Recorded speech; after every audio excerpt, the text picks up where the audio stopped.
चलिए महाविकास अघाड़ी की आरती जी, मैं एक बार फिर आती हूँ आपके पास। ऑल टुगेदर पार्टी रिपोर्ट पर आप देख लीजिए क्या सिनेरियो महाराष्ट्र का। आप जब पूरा नक्शा देखेंगे तो आपको लगेगा कि भगवा लहर यहाँ पर जबरदस्त दिखाई दे रही है। कांग्रेस पार्टी की बात करें, मात्र 15% स्ट्राइक रेट कांग्रेस पार्टी का, 15% स्ट्राइक रेट। आप ये सोचिए, इस वक्त नाना पटोले जो ये दम भरे थे 170 के साथ कांग्रेस पार्टी के नेतृत्व में सरकार बनने वाली है, उन दावों का क्या हश्र हुआ है। उद्धव ठाकरे आप देखिए 20.62% स्ट्राइक रेट।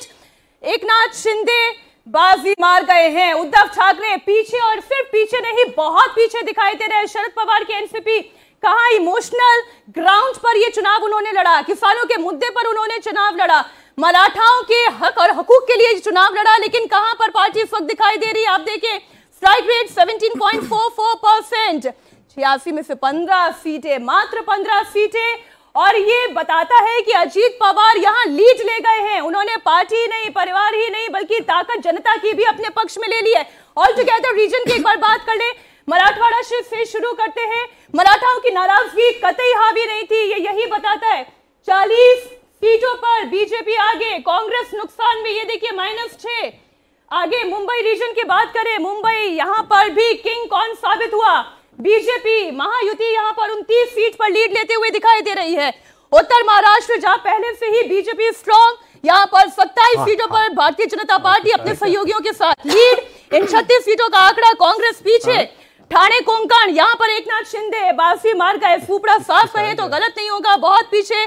कांग्रेस अपने सहयोगियों के साथ 33 सीट पर महायुति आगे। विदर्भ 60 सीटों का अभी तक का रुझान, 45 सीटों पर महायुति आगे। आघाड़ी का आप टोटल करेंगी तो शायद बीजेपी की एक रीजन की सीट से भी कम रह जाएगा। तो यहाँ पर स्थितियां पश्चिमी महाराष्ट्र आप देखें, आपने सुपड़ा साफ केवल ठाणे कोंकण के लिए क्यों कहा है? अरे एकनाथ शिंदे की ताकत आप देखें, संजय राउत के बहते हुए वो आंसू देखे जो किसी तरीके से वो पी रहे हैं।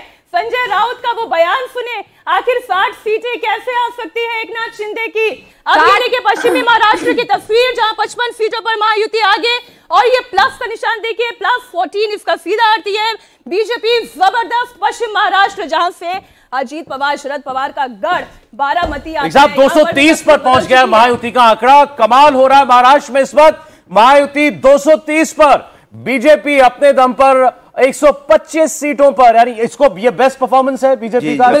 2014 से बेहतर हो गया था, उसमें 125 सीटों पर बीजेपी आगे है। तब मोदी लहर थी, लेकिन यहाँ पर देखिए कि यहाँ पर लग रहा है कि लाड़की बहना की लहर है, बटोगे तो कटेगी, कि अभी भी देवेंद्र नहीं मान रहे हैं। और ये नहीं, निश्चित तौर पर लाड़की योजना की मैं ज्यादा मानूंगा। अच्छा। बटोगे तो कटोगे, और वो एक फैक्टर था, लेकिन ये जो दिख रहा है 2.5 करोड़ में 2.5 करोड़ का भी रोल बता दीजिए, कितना जबरदस्त रोल ये उन सब चीजों का ज्यादा है। मतलब मुझे लगता है कि उस सरकार के कामकाज, आरएसएस की मेहनत, उन योजनाओं की सफलता को चुराना होगा। बड़ी बात है अगर एक नैरेटिव से इसको हम लोग बीजेपी में कोर्स करेक्शन की बीजेपी और संघ परिवार में बहुत बड़ी ताकत है। ये महाराष्ट्र में उन्होंने दिखाया है।